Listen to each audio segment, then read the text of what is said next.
Hello, my name is Josh Nesbitt. I'm here to do my final speech over an influential person that has affected me in my life that I want to do a speech about. I'll start. The person I'm doing mine over is Miles Davis. Everybody kind of knows the name. If you probably haven't heard the name before, he's a famous trumpet player in the 50s and 60s, and he's brought the jazz generation out to what it is today.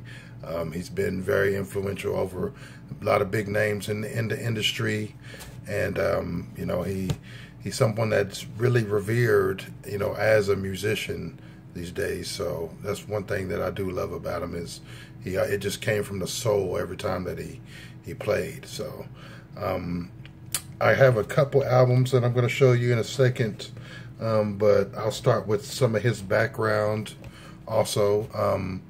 He was born in 1926 in St. Louis by a dental surgeon from a fairly prominent family. They weren't struggling or anything, so they made it pretty good. He studied classical music when he was growing up. Also, he did what he had to do to get by, but he was pretty prominent in his area for doing different things. When he actually did turn over to jazz music, he played at different clubs around Harlem, in New York City, and he was getting a name for himself, making a name for himself. He made his first recording actually in 1945 as a backup to a man called Rubber Legs Williams, and from there it's pretty much history. So he did have some down times. Now I can't say he was perfect for what he did, but he did get addicted to drugs, and he was a heroin user in the early 1950s. But every prominence rise from the ashes, and he did get off. He got himself clean, and he turned into a pretty good musician after that.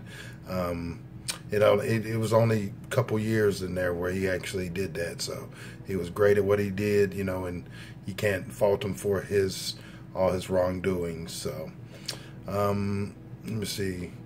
He influenced so many names in the industry. One that I know for sure is John Coltrane. That's a big name in jazz, and they always revere for having known them two together. Coltrane and Davis. Those kind of go like a strawberry jam and peanut butter or something. Grape jelly and peanut butter. So his talent took him through the 50s and 60s, and he put out a lot of great music there with a couple of different record labels. The first album I actually want to show you is one called Kind of Blue right here, and this one has a lot of great albums on it, great records on it. The one that I like on this album the most actually is called Flamenco Sketches, and it's something just put on in the background, and I think everybody would love it. It's a great album. Kind of Blue, one of my favorites. So we'll look at that one. Another one I have right here is called Someday My Prince Will Come. It wasn't a popular album, but it had a lot of pretty good hits on it. The one that I think the most on here, let me see if I can think of it here.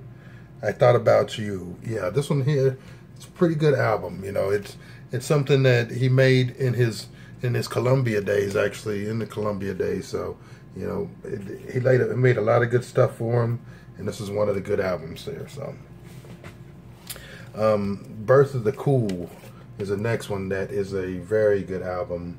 Let's see if you can see that right there. And it had a lot of good hits on it that I like.